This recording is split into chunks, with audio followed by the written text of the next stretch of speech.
Hi అండి. ఇప్పుడు నేను బగారా రైస్ చేస్తున్నా.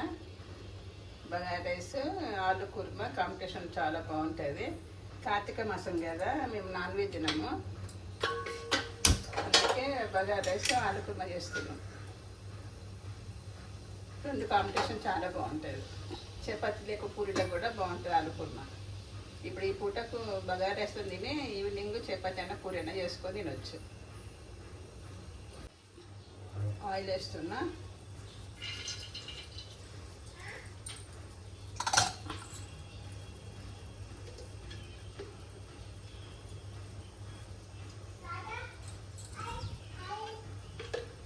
బిర్యానీ ఆకు వేస్తున్నా. ఆయిల్ నెయ్యి వేసిన తర్వాత అది వేడిన తర్వాత బిర్యానీ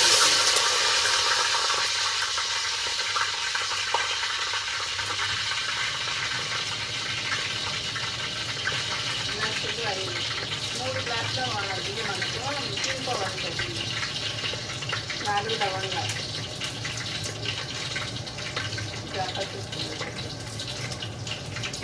పట్ట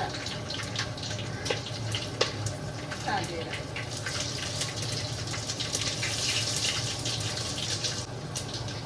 ఆనియన్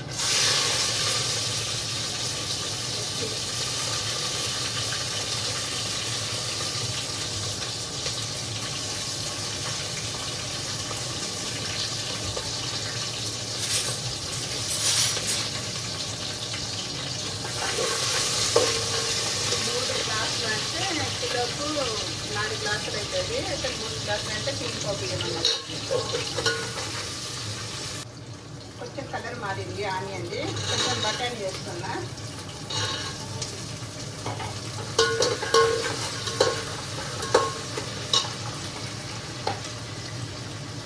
పుదీనా వేస్తున్నా.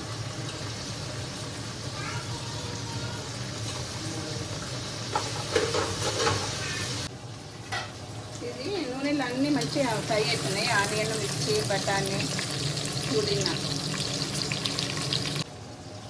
అల్లం వెల్లిగడ్డ పేస్ట్ వేస్తున్నా.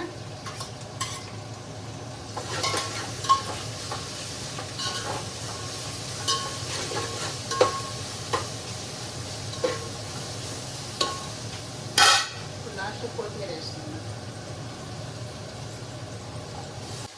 అల్లం వెల్లిగడ్డ పేస్ట్ ఇప్పుడే వేసిన, ఫ్రెష్గా నూరిన, మంచి స్మెల్ వస్తుంది.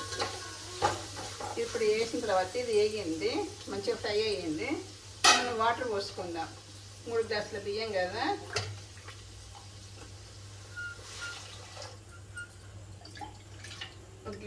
ఒక గ్లాస్ బియ్యానికి గ్లాసున్నర వాటర్ పోస్తున్నా. 3 గ్లాసులు అయినాయి. 4 గ్లాసులు ఆఫ్.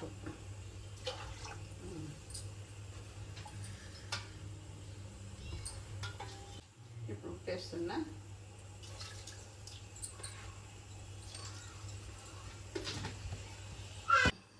ఎసరు మస్తుందో చూద్దాము. మసులుతుంది. ఇప్పుడు బాస్మతి రైస్ కడిగి నానబెట్టుకున్న బియ్యము దీనికి వేసేస్తున్నా.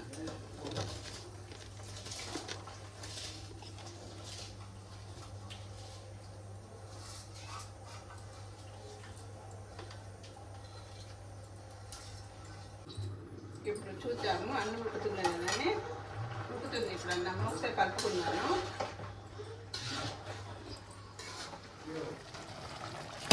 కొంచెం ఇంకా 5 మినిట్స్ అయినాక సిమ్లో పెట్టుకున్నా. సిమ్లో పెట్టి మూత పెట్టుకుని ఒక 5 మినిట్స్ అయిన తర్వాత మనము స్టవ్ ఆఫ్ చేసుకోవచ్చు. ఒకసారి చూద్దాము.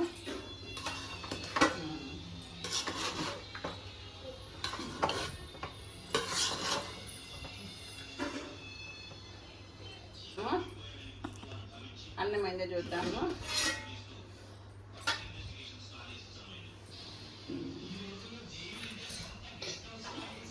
అన్నం అయింది.